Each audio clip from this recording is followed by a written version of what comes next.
Mas diz uma coisa aí, Rodrigão, porque o pessoal escuta a gente aí, a gente fala muito, né, o expert, o infoprodutor que veio procurar a gente, mas a verdade é que tem muito B2B também procurando, né? Muitas empresas que estão procurando a Hardcore, tem empresas que já são clientes da Hardcore, então é um perfil um pouco diferente. Mas por que você acha que esse pessoal está procurando a gente? O que eles encontram, o que eles esperam, o que eles encontram na Hardcore que faz diferença para eles? Tá, bom, essa deu uma suavizada talvez aí, porque você começa assim, mas eu não sei se não tem uma casca de banana no meio do caminho, mas vamos lá. Cara, assim, eu acho que, primeiro, tem alguns fatores e algumas coisas acontecendo em conjunto que está beneficiando a gente nesse sentido. Então, tem muito mérito nosso, mas também tem uma situação de mercadológica, digamos assim, que está ajudando a gente a conseguir se posicionar nesse caso. Eu acho que tem o meu próprio background, né? Como eu falei, né? Eu tenho muito histórico de empresa, da onde eu vim, eu fiz consultoria para muito lugar, muita coisa muito grande. Assim, enfim. Então, eu já tenho naturalmente muito fit com essa galera, com esse público, meus relacionamentos, uma série de coisas. Então, acho que isso, eu sendo, né, quem está construindo a Hardcore, né, puxando, naturalmente eu trago muito dessa estrutura que agrada quem vê a gente. Então, eu vou explorar um pouco mais sobre isso. E também tem uma movimentação de mercado, acho que também muito por conta da pandemia, que está fazendo essa galera procurar as alternativas que antes eram disponíveis, mas, cara, tipo, deixa os... Não entre era aspas, prioridade, deixa né? os caras lá brincar de internet, que, pô, eu vendo aqui milhões e milhões e milhões e milhões e não preciso fazer isso, né? Então, qual que é a parada, né? A grande sacada de estar chegando na Hardcore naturalmente e também com os relacionamentos e a coisa tá aumentando, é porque a gente conseguiu estar no meio entre os dois mundos. A gente tem uma estrutura empresarial, gestão, projeto, processo, organização, time, toda a nossa mentalidade de uma empresa que tem características do mercado fora do digital, pensando assim, né? A gente tem muita estrutura, né, de organização e tudo mais.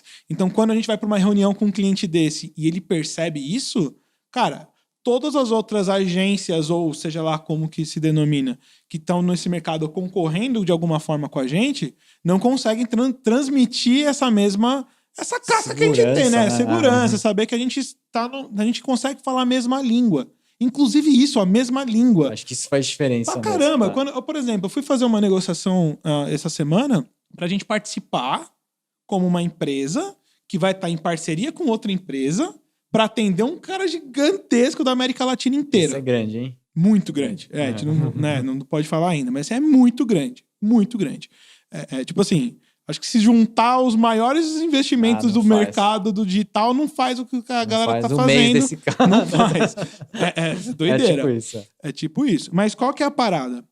Quando ela foi falar a gente tá fazendo uma RFP, e foi me explicar, eu falei, relaxa. Eu fiz isso a minha vida inteira, eu negociei nisso, inclusive eu posso ajudar vocês a ganhar essa parada se eu souber de onde que vocês estão indo. Ela, você entende isso? Entende. Puta, beleza. Cara, até já era. Eu entendo da preocupação, das dificuldades, do processo, da burocracia, tudo isso. Então, já na conversa, a gente já ganha muito nisso, porque a gente está no mesmo ambiente e é um lugar que eu gosto. Eu me sinto confortável. Então, acho que tem essa questão de onde a gente está trazendo, essa estruturação muito profissional que a gente faz. Não é fácil, né? Parece que a gente está falando aqui que é competência pura nossa de fazer. Cara, não. A gente tem alguns fatores que permitiu a gente conseguir fazer isso. Por exemplo, a gente forma o profissional mais raro do mercado. Até hoje é a gente que forma esse cara. Então, o copywriter no caso. Então, a gente tem a origem do cara. A gente tem um processo de incubação. A incubação é nossa. Então, aí você fala assim, puta, é difícil achar copywriter bom. Tá com a gente. Então, assim, lógico. Né? Porque pra gente não é tão difícil assim. É bem fácil, na verdade. Eu contratei 8 semana passada. Pode estar usando, os caras vão ficar putos com a gente. Mas também é isso, cara. A gente sabe o que tá fazendo. Então, só pra vocês terem uma ideia. Mas eles podem até usar esses copywriters, né? Então, só falar com a gente. É isso aí. Tá vendo aí, galera? Vocês correram quando atrás coisa pra mim? Volta pra vocês.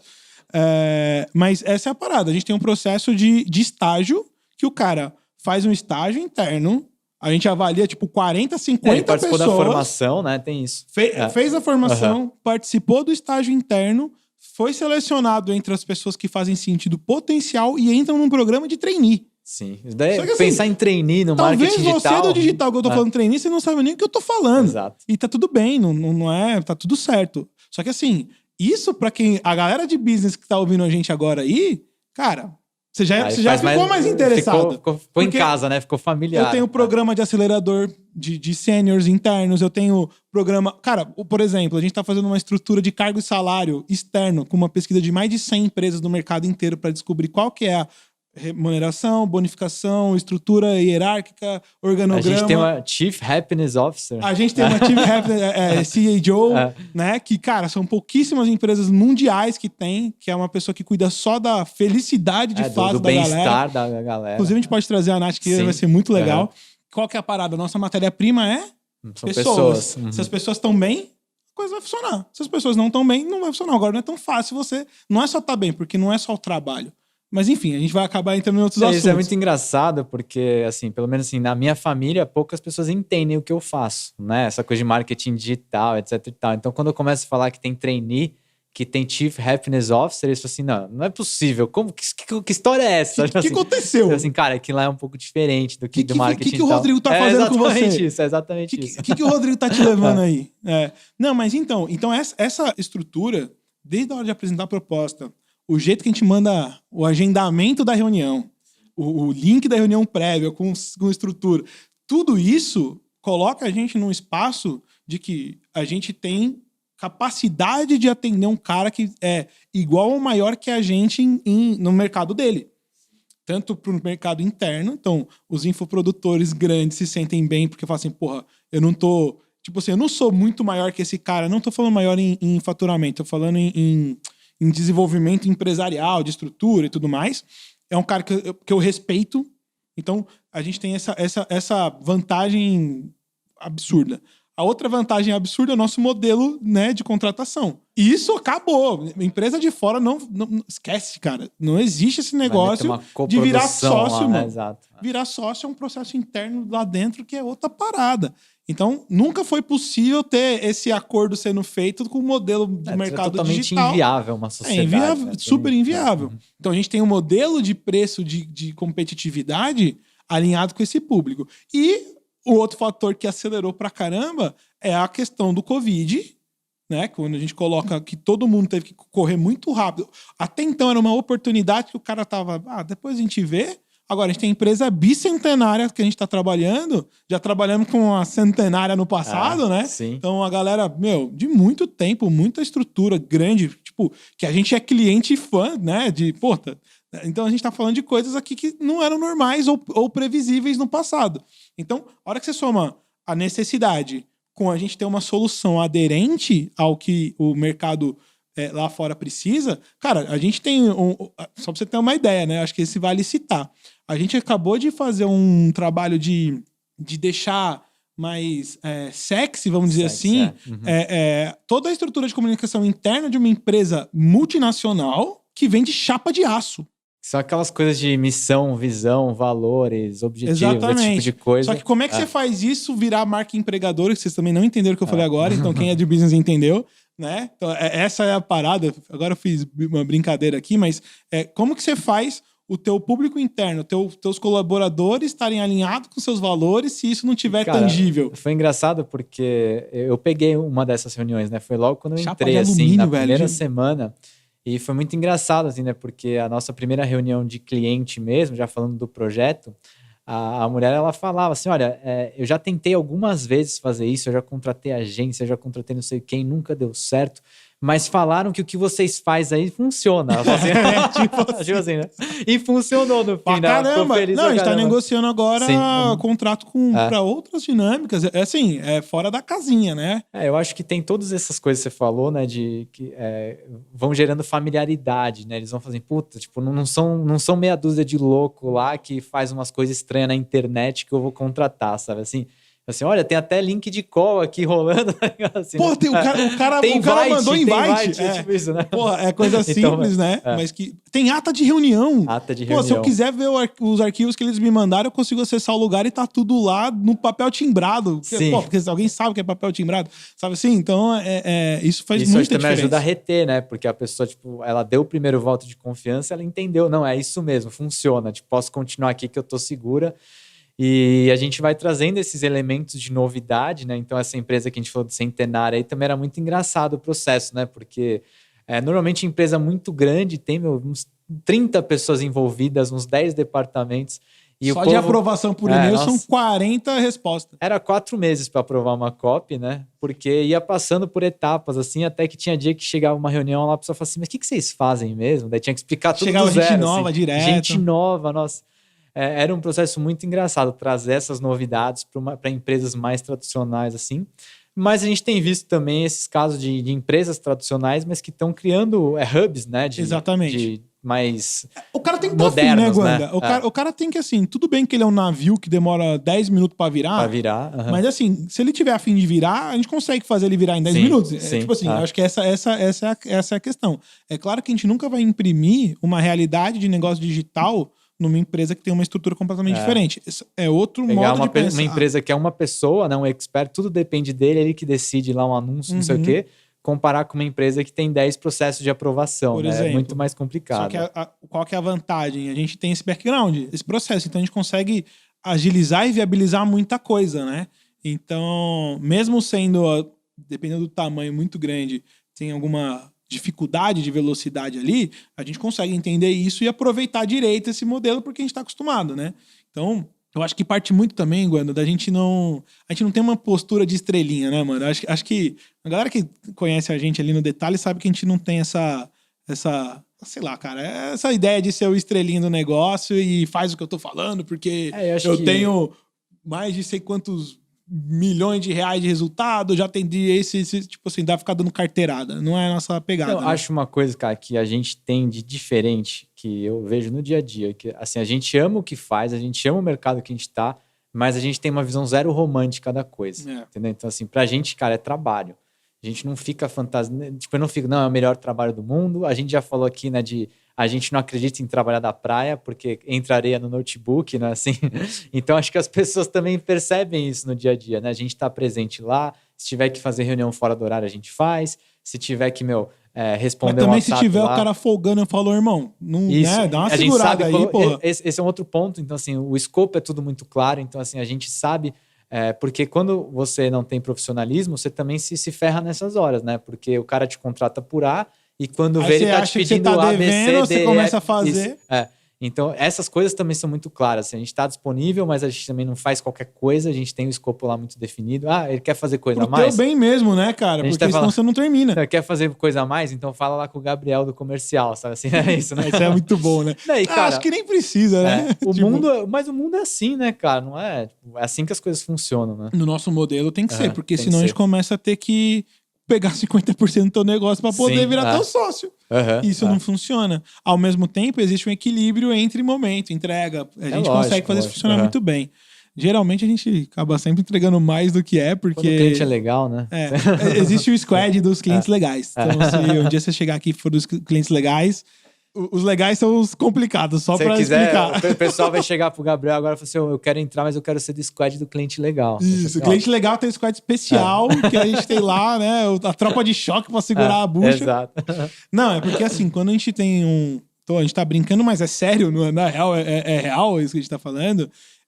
A gente entende que cada cliente tem uma realidade, tem um momento, tem uma necessidade, tem uma complexidade. Então, a nossa estrutura organizacional consegue atender desde o cara que não tem um produto e está vindo investir, criar o negócio, até o cara que roda uma operação de mundial, de chapa de aço, que a gente consegue fazer funcionar, sendo que, claro, né, sendo bem direto, né, existe... um mercado extremamente aberto e amplo com as frutas que estão no chão ali, né? Sim. Que tá no mercado digital, então a gente tem conseguido atrair com até bastante facilidade, porque a gente tem feito um trabalho legal, a galera acaba vindo. É muito louco, né? Então, assim, cara, empresas muito, muito, muito grandes que provavelmente a gente nunca pensaria que poderiam contratar a gente hoje. Vem a Hardcore como o potencial. E quem não tá vendo, a partir do trabalho que a gente tá fazendo aqui agora, que a gente também faz aquilo que a gente ensina, com certeza. Não se engane, né? Pessoal aí do B2B que se interessou, vamos trocar uma ideia. A gente tem estrutura para atender. É por isso que a gente faz também esse tipo de material, para vocês poderem descobrir o que a gente faz. Muitas empresas grandes, né, que ficam com essa pulga atrás da orelha, deve rolar uma reunião lá que o pessoal fala assim, se a gente fosse para esse mercado, né? Tenho certeza que toda empresa está conversando sobre isso. E vamos lá, né? O cara vem com bala. Sim. E não é pouco dinheiro, é muito dinheiro. Se o cara quiser vir de verdade, ele engole. Mas ele engole muito. Sempre vai ter as boutiques, que eu quero dizer. Você pode comprar café no atacado no mercado pra caramba, ou você pode ir lá na cafeteria que vende o café que o cara colheu e ele torrou e moeu. Beleza. Na Eritreia. Ok, você sempre vai ter esse tipo de produto boutique, né? Então, e ele funciona, ele tem mercado e tudo mais. Só que essa galera que vem no volume, se vem um cara afim, é só você ver. Se a gente for ver, por exemplo, citando sem saber todos os detalhes, mas pelo movimento que a gente tá vendo, você vê a galera tipo do Primo Rico, a turma do jeito que estão se organizando, você vê que não é a mesma coisa. O cara tá vindo com uma visão empresarial completamente diferente e vai ter um... Cara, eles vão engolir, eles engolem, entendeu? Por quê? Porque aquilo que eu falo, né? Quando eu vou para uma reunião que a gente tá em algum tipo de RFP para ver se a gente ganha ou outra empresa ganha, eu falo, cara, para mim é jiu-jitsu com criança. Sim. Tipo, nesse modelo, lógico, dado, né, sem parecer ser arrogante ou alguma coisa assim, mas é que a gente tá tão na frente nesse sentido que a sensação é que eu tô lutando jiu-jitsu com criança. Que é a mesma coisa que esses caras vão pensar a hora que vier, entendeu? É claro que eles vão ter dificuldade, mas se eles, se pegarem alguém que tá na mesma linha, vai funcionar. Até outro ponto que a gente fala muito aqui na Hardcore, que a gente não falou ainda, é sobre o equity, né? Que é uma coisa que a gente tem pensado muito a respeito aqui, que também é uma coisa que é muito familiar para essas grandes empresas, para o B2B, e que no mercado digital praticamente não faz o menor sentido. Né? Tanto que a Hardcore, vocês vão perceber que por mais que eu sou o CEO do negócio, o Guanda como CMO aqui do negócio, originalmente ela não é uma empresa que vai depender ou vai ter um foco principal ou algo assim pela dimensão e tamanho que ela tem que ter e a variedade de coisas que a gente está absorvendo é outra dinâmica, inclusive de marketing. Então, o nosso próprio marketing está sendo revisto e repensado baseado em estruturas que o mercado digital nunca usou ou não tem, ou abandonou porque não faz sentido, né? Então, eu acho que essa questão do equity, de toda essa parte, a gente pode, enfim, fazer até uma conversa só sobre isso, porque a galera acho que vai curtir de ver como que a gente está pensando o negócio, né? Eu acho assim, um outro ponto que a gente está agregando para essas empresas, para o B2B, é porque o marketing digital, eu acho até que é uma tendência do marketing, é humanizar cada vez mais as empresas, né? A gente parar de falar de CNPJ e falar assim, quem que é a pessoa que está por trás? A gente vê, por exemplo, a Magazine Luiza, né? Ela tem lá a Luiza Trajano, que ela é CEO e tal, mas eles personificaram a marca com a Magalu. Então, nas redes sociais tem a Magalu lá, por exemplo. Que muita gente zoou demais no começo, mas olha o que se tornou a Magalu. Virou um case que todo mundo tenta replicar e tal. E eu acho que uma outra coisa que a gente traz para essas grandes empresas também é formas delas se relacionarem com o público final. Cria a ponte, né? Cria essa ponte com o público final, que às vezes um infoprodutor, por já ser, né? Acho que essa é a vantagem lá do infoprodutor sozinho, lá do Eu Presa, ele consegue fazer uma conexão direta com o público final. Às vezes a empresa é muito grande, não. E daí a gente trabalha para fazer com que ela dê uma humanizada na marca. A gente usa estratégias certas para conseguir com que ela tenha uma linguagem mais informal. Acho que isso também faz muita diferença. Esse próprio trabalho que a gente fez, né, de missão, visão, valores para essa empresa, fez muita diferença nisso, porque as empresas elas não costumam pensar de uma maneira na pessoa física lá no final, assim, a linguagem delas normalmente é muito engessada. É igual aviação, tipo assim, o cara, só fazendo um parênteses, porque assim, vamos lá, você vai na Latam. Sim. Quando você não tem opção, né, no mercado, o que acontece? O cara te ferrou lá na passagem, você vai ficar puto, vai xingar e vai falar, não vou mais com a Latam. Aí você vai fazer o quê? Vai comprar o voo e não tem com outra, cara. Não tem com outra, Aí você faz, o que o cara pensa lá? Antigamente, tá? Sim. Cara, vai lá, bravinho, amanhã você volta. Hoje não é mais assim. para grande e para pequeno. Então, essa necessidade que você está falando, é legal você ter trazido isso, porque pessoas se conectam com pessoas, né? E só para pegar um exemplo maior de todos ainda, o que a gente está fazendo aqui é exatamente esse movimento, é a mesma coisa. Por exemplo, provavelmente, vocês que estão ouvindo a gente, poucos de vocês me conhecem ou me conheciam antes da gente estar falando aqui. Talvez falem assim, puta, quem que é o Rodrigo Schmidt? Você não vai fazer ideia. Só que eu sou o cara que, por trás, junto com o Rafael Bertoni, que era a cara da SB Cop, cara, pegou um negócio 7 anos atrás e virou do avesso junto e fizemos coisas que, tem coisa que eu não posso nem falar que a gente fez contratualmente. Então, vocês percebem que às vezes a gente não fala nem o nome dos clientes, porque a gente não pode. A SB Cop já tinha um pouco essa ideia, né? De descaracterizar isso, né? Uhum. Mas por que eu tô aqui, tô com você, não tô só eu aqui, por exemplo? Porque a Hardcore, ela tem muito uma pegada de business dessa forma ampla, de comunicação pelo branding, como a gente se coloca como marca. Ao mesmo tempo, o fato de eu estar aqui falando sobre a nossa percepção de determinados assuntos conecta com quem tá ouvindo. Né? E, cara, é uma conversa ou desconecta, aqui, né? mas ok, também seleciona o público que a gente quer. A gente falou, né? Aqui é hardcore, mano. Se você tiver a fim de fazer pouca coisa, tipo, não tá a fim de fato fazer o seu negócio, fazer ele funcionar, cara, é melhor você ficar em outro lugar, né? Porque a gente vai puxar. E eu gosto do formato aqui, né? A gente tá trocando uma ideia aqui, sentado na mesa. Às vezes as empresas grandes, qualquer coisa que elas vão fazer, elas já tem meio que uma coisa muito quadrada e tal. E isso dificilmente conecta com o público final, né? Então é uma outra coisa que a gente pode agregar muito para essas empresas. Facilitar a comunicação, né? Sim, no geral é a comunicação. E eu acho que não só a comunicação, mas quando a gente fala de tráfego, mídia, aí, cara, a gente dá abraçada de... Nossa, os caras ouvem a gente falando, olho arregalado... É legal isso que vocês estão fazendo, tá ligado? Tipo assim, sim. Isso pode? Pode, cara. Você não sabia que dá pra anunciar no vídeo que você escolhe? Como assim? E a hora que o cara começar a ver isso, cara, abre a mente assim. As possibilidades, né? É aquele meme, né? O cara vai explodir. Porque é engraçado, né? Acho que isso, eu tô divagando aqui, né? Mas o que eu acho é que o infoprodutor, ele começa pequeno, então ele tem que ter ações mais assertivas, como isso, cara, né? Não tem tempo, né, cara? Ele tem que anunciar no vídeo certo, porque ele tem que atingir em cheio aquela pessoa. Agora, quando vem uma empresa grande e entende isso, aí ela pode colocar uma bazuca. Não, acabou. O cara vai fazer o custo por lead no mercado virar R$30. Sim. Porque como é que você briga? É igual você pegar... Parece que a gente tá falando um negócio que não é de outro planeta, mas não é.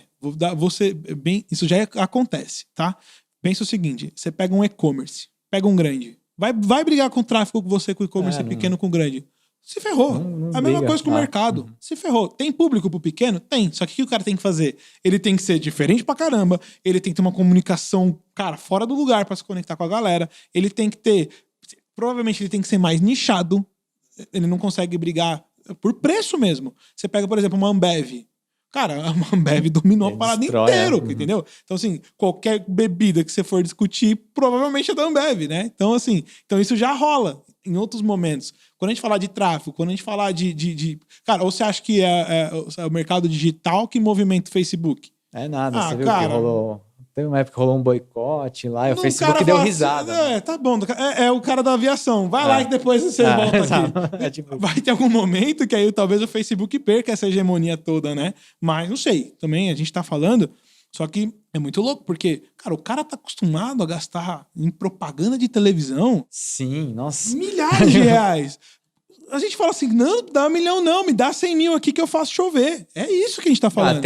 O povo... Estão dizendo aqui que eu gosto de fazer polêmica, né? Mas viu essa cara que você faz? Mas eu venho da publicidade tradicional, né? E a gente, cara, e lá eles investem muito dinheiro em mídia, porque apesar de toda a força que a internet tem, a mídia tradicional ainda recebe muita grana. Forte. E vai continuar recebendo, certo? E assim, o controle que eles têm no resultado, né? Puta, eu fiz um anúncio no horário nobre lá, o controle que eles têm é bem pequeno, cara. Eu vi muita coisa, faz um tempo já que eu já saí desse mercado, mas eu vi muita ação lá que investiam milhões. E, cara, a métrica de resultado deles é que, nossa, no dia da ação a gente teve 1000 menções no Twitter, sabe? Era esse tipo de coisa que as pessoas estavam acostumadas a levar para o cliente como resultado. Sim, e tava tudo bem. E tava tudo bem, o cliente ainda olhava e falava assim, nossa, 1000 menções, que magnífico, tô muito feliz com isso. Ou seja, a distância entre o dinheiro investido e o real gasto do cliente lá, eles nem têm essa perspectiva. Assim, era muito e não grande. Tem como fazer, né? E eu acho que isso também é uma coisa que a gente traz muito de bom para essas empresas, que é, cara, a gente é super chato. Não é nem que a gente é chato, assim, a gente aprendeu assim. O nosso jogo já é esse, né? Isso, Esse é o normal então, pra gente. Pô, eu nunca fiz na minha vida uma campanha de tráfego para chegar para um cliente e falar assim, olha, a gente apareceu para 100 mil pessoas. Tipo, eu nem consigo falar isso para um cliente. Eu tenho vergonha eu de tenho falar. vergonha de falar. Isso. Porque isso para mim não é métrica, isso para mim não é nada, entendeu? Tipo, Sim. impactar pessoas é o mais fácil. Você aperta o botão promover lá e você impacta. Acabou. Agora, o que você faz com isso? É mais fácil ir para o aeroporto e meter uma porra do banner. Põe um banner lá, entendeu? Então, a gente sempre tem uma preocupação muito grande, né? A gente tem uma métrica específica. No tráfego, eu tô falando, mas assim, na Encop também, né? Óbvio, no nosso projeto em geral. A gente tem métricas específicas, é lead, é venda, o que é, e a gente vai atrás desses números. Então, a gente entrega resultados muito mais concretos para os clientes, né? A gente tem isso também. A gente dá abraçada no tráfego nesse sentido, né, cara? Mais alguma questão polêmica aí, senhor Guandalini? Vou guardar uns episódios só para essas coisas, assim. Então tá assim, bom. Pode vir, né? Que a gente sempre fala, a gente é casca grossa, a gente encara de frente a pergunta aí, cara. Show de bola. Então vamos fazer assim, em vez de trazer mais uma polêmica aqui, eu vou deixar pra galera decidir. Então se você tiver mais polêmica, escreve lá, coloca lá no Instagram da Hardcore ou aqui embaixo, né? Você pode clicar no Instagram aqui na descrição do vídeo. Manda polêmica pra gente conversar lá, tá bom? Até a próxima, até mais. Tchau.